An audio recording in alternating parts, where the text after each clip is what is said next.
Comfort is a great deception of our days. Comfort is a great deception. Comfort is a great deception. And when we think of comfort as the ultimate reward in life, because that is the way people look at comfort. We look at comfort as the ultimate reward in life. So that is actually the head of the top of the pinnacle for most people. That is the top of the pinnacle.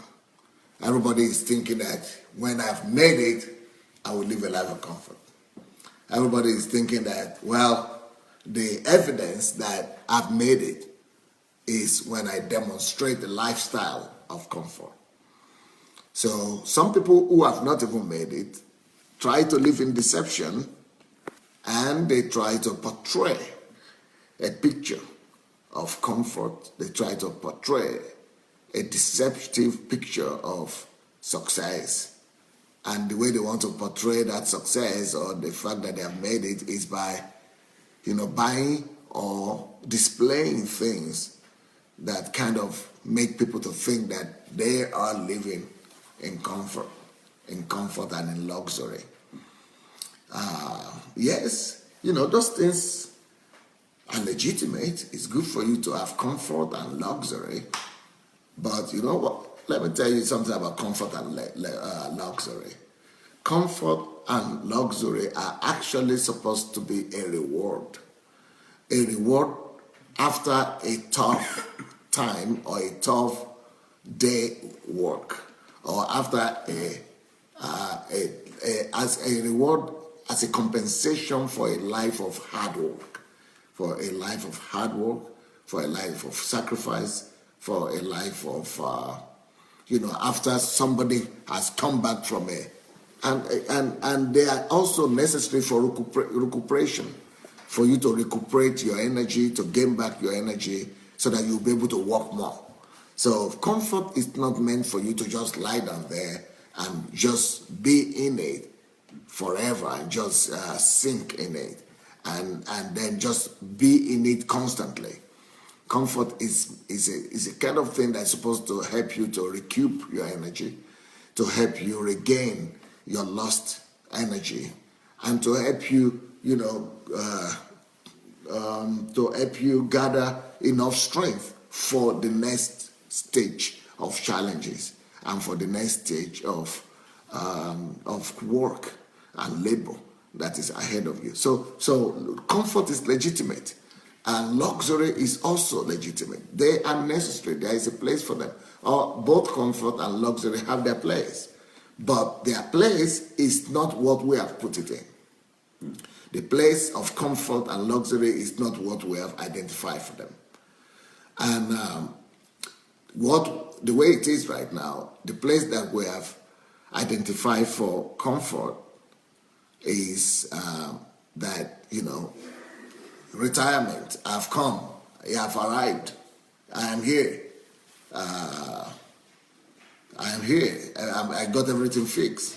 So I can now, live a life of rest and just relax and, not really bother, not struggle. But that's totally different from what it's supposed to be. If you make your life all about comfort, you are going to end up, regretting. You are going to end up sliding back. It's going to, do much more evil to you than good. Now, let's talk about crisis.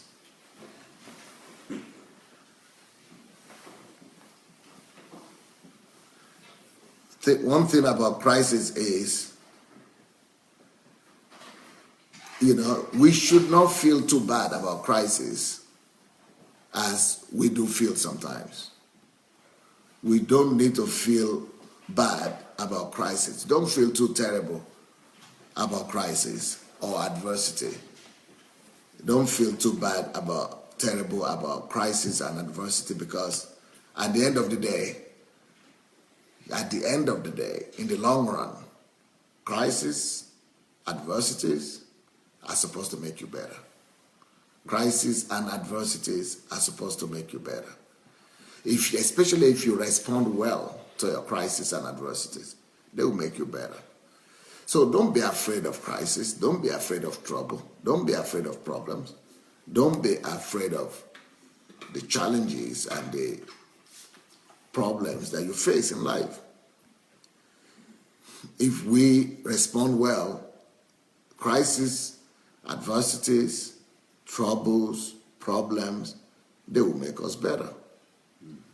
They will make us better. Now, let's go back to comfort. One of the main reasons why crisis is better than comfort is because, to tell you the truth, you want to hear this? At the end of the day, we don't really grow in comfort. You relax in comfort. You lose your focus in comfort. You lose your concentration in comfort. We don't really grow in comfort, really, telling you the truth. We don't really grow in comfort. Comfort makes you to lose your edge. Comfort makes you to lose your sharpness.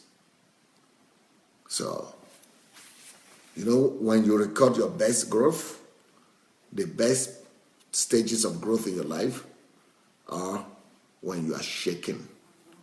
The best times of growth in your life are when you are shaken up, when you are when you are in some kind of challenges or the other, when you're in crisis. Your times of crisis are your times of growth. Your times of crisis are your times of stretch. Your times of crisis are your times of maturity. Your times of crisis are your times of advancement. Your times of crisis are your times of increase. It's just like when you look at a baby. As much as we don't like our little child to cry and to feel pain, but when they are cutting their teeth, when children are cutting their teeth, they feel a lot of pain, and parents really feel bad at that time for them because they are crying, because the teeth are causing them a lot of pain. But we all understand that that's part of the growth process. The children need to cut teeth, and they need to go through the pain. They need to go through the experience. They need to go through through that pain, because if they don't, they will never become mature. They will never become the humans that we wish them to become. Children need to go through all kinds of stress regularly. When they want to begin to walk, children have to fall. You cannot count how many times kids fall just in their attempts to walk. And why do they have to fall? We don't want them to fall. We want them to stand up straight and just begin to walk. But you see, it doesn't happen that way. For you to really learn to walk, you must fall. And, so it's just that's how life is. It is in times of challenges like that those kids actually come to maturity. The same with us.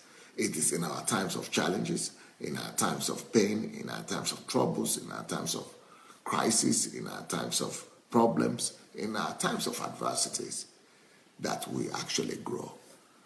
That is when we grow. That is when we learn the most. That is when we mature the most. And that is when we have the most progress.